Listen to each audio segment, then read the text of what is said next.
फिर अब आते हैं द बर्निंग ब्रेन्स पे वही बोलने वाला था। तो उसके बाद से हमने हमेशा अब हमें क्योंकि पैसे समझ में आ गए थे कि पैसे भी कमाने हैं और जब बना ही रहे हैं चीज़ें तो इससे पैसे क्यों ना बनाए जाए। तो उसके बाद से हमने जो भी काम किया, एक तो ये कि जैसे अभी इंस्टाग्राम पे बना रहे हैं, तब बर्निंग ब्रेन्स बनाया, आपने यूट्यूब पे बनाया, तो अपने लिए भी काम किया और एक साथ साथ कुछ ना कुछ काम भी हमने किया। नेटवर्क 18 के लिए काम किया और बाकी कुछ लोग भुवन के लिए, जैसे हम लोग एड्स लिखते थे जो उसके सोशल मीडिया पर जाते हैं, वो सब लिखने लगे। तो राइटिंग जॉब्स पकड़ने लग गए और वीडियोस ही पूरे बना के देने लग गए, उसी से मेंस भी आए। तो उसके बाद से मतलब यही चल रहा है कि अपना एक इंडिविजुअल भी बनाते रहते हैं और अगर किसी को हमें हायर करना है अपना कुछ भी करवाने के लिए तो हम वो भी करते हैं, फ्रीलांसिंग भी करते हाँ। वो तब से वही चलता आ रहा है कि एक चीज से दूसरी चीज मिल जाती है, फिर कोई काम देखता है वो देता है। बर्निंग ब्रेन तो मुझे लग रहा है कि काम के ओवरलोड से ही ऐसी वो पीछे हट गया कि फ्रीलांस काम ज्यादा मिल गया, तो वो फिर कि भाई अगेन की मोटिवेशन उतनी मिलती नहीं थी रिटर्न में, मेहनत ज्यादा लगती थी, तो वो होता क्या, फिर वो डेड हो गया, तो खुद अंदर से मोटिवेशन आना बंद हो गया कि यार अब 1-2 लाख व्यूज के लिए क्या, वहां से पैसा आने में टाइम लगता है। किसी को आप सर्विस दे दोगे तो वो तुरंत पैसा फुल टाइम जॉब है यार। कॉर्पोरेट्स को जैसे करना चालू किया ना, तो वहाँ पे ये तो है नहीं कि नकली साइन हो जाएगा, वहाँ तो 1 तारीख को आ जाते हैं, महीने के महीने पैसा है। इनवॉइस रेज किया 7 दिन 10 दिन में बर्निंग किया। ब्रेन में। लेकिन तुमने वो जो किया था ना कि वाई वी लेफ्ट नजर बट्टू, वो तो बढ़िया चली थी वीडियो। तो नेक्स्ट वीडियो वही चली थी, पब्लिक को पब्लिक को वही देखना था, कलेश ही देखना था।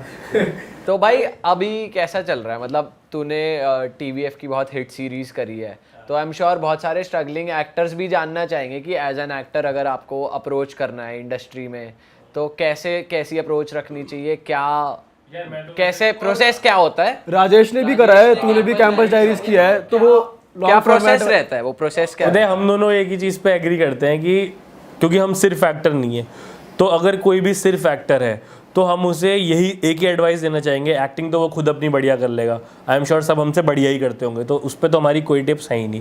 पर सिर्फ एक्टर होके सर्वाइव करना बहुत डिफिकल्ट है, तो एक साइड बाय साइड कुछ भी डेवलप कर लो। जैसे मैं देखता हूँ बहुत सारे एक्टर्स डांसर होते हैं, कोई वॉइस ओवर आर्टिस्ट होता है, हाँ कुछ तो मतलब कर लोगे तो बहुत इजी हो जाएगा।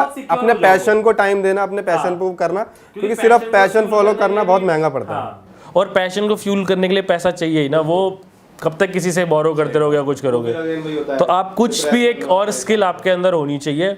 मैं देखता हूँ जैसे कुछ एक्टर बॉम्बे में मैं खेलता वेलता हूँ, तो कोई सिंगर है, कोई लिखता है, कोई वॉइस ओवर करता है, कोई कुछ करता है, और ये फायदा हो गया सोशल मीडिया के आने से कि कितने से जो एक्टर ही थे वहाँ पे, अब वो कुछ सोशल मीडिया पे क्रिएट कर रहे हैं। यार खुशहाल पवार, वो एक बंदा देखा होगा सबने इंस्टाग्राम पे, वो इसका बेस्ट एग्जांपल है कि वो बजरंगी भाईजान में से उसने एक छोटा सा रोल किया था, बेचारा स्ट्रगल ही कर रहा था। संयम शर्मा वो भी यही है, मुंबई में उसने स्ट्रगल किया 5-6 महीने, लॉकडाउन हो गया, वापस आया, वीडियो बनाने लगा, तो क्रिएट हो गया। अब उसके लिए इजी हो जाएगा एक्टिंग के लिए। वो भी क्या है, ऐसा भी नहीं कि सोशल मीडिया का ही करो, आप डांस कर लो, कुछ भी एक और स्किल सीख लो।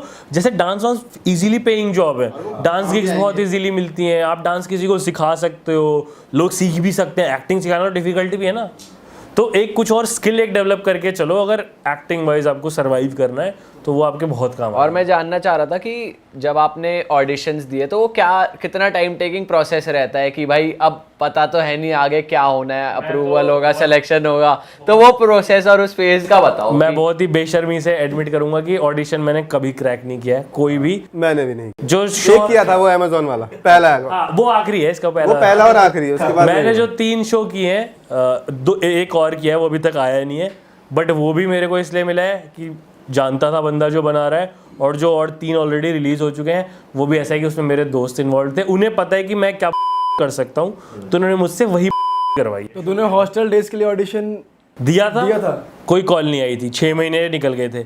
फिर 7 महीने बाद जो शो का राइटर है उसने बोला कि अबे एक तेरे लिए लिखा है, तू कर लियो उसे, ऐसे वाली एकदम इनफॉर्मल कॉल हुई। फिर डायरेक्टर ने मांगा, बट उसका तब था कि तू ही कर रहा है, ठीक है, मतलब वो तेरे लिए ही सोचा है, हमें पता है। तो मुझे पता था कि ऑडिशन फिर मैंने प्रेशर में नहीं दिया, एंजॉय करके दिया कि हाँ खुद से भी जोक्स डाले, तो उनको भी समझ में आ गई। बट वो भी आई एम श्योर अगर मेरे दोस्त नहीं होते तो मुझे नहीं लगता मैं कर पाता। और जो मेहनत से ऑडिशन दिए हैं उनका वो कभी हमारे नहीं हुए। तो अब तो हम यही दुआ करते हैं कि या तो हम टैलेंटेड लोगों से दोस्ती करें, या जो हमारे ऑलरेडी टैलेंटेड दोस्त हैं भगवान बहुत बड़ा काम कर रहे हैं आगे चल के, हाँ, या फिर हम खुद ही लिख ही रहे हो आजकल, तुम कह रहे हो। तो वही एक तरीका है, क्योंकि ऑडिशन का कैसे क्रैक करना है मुझे तो नहीं पता, मेरे से नहीं हुआ है कभी।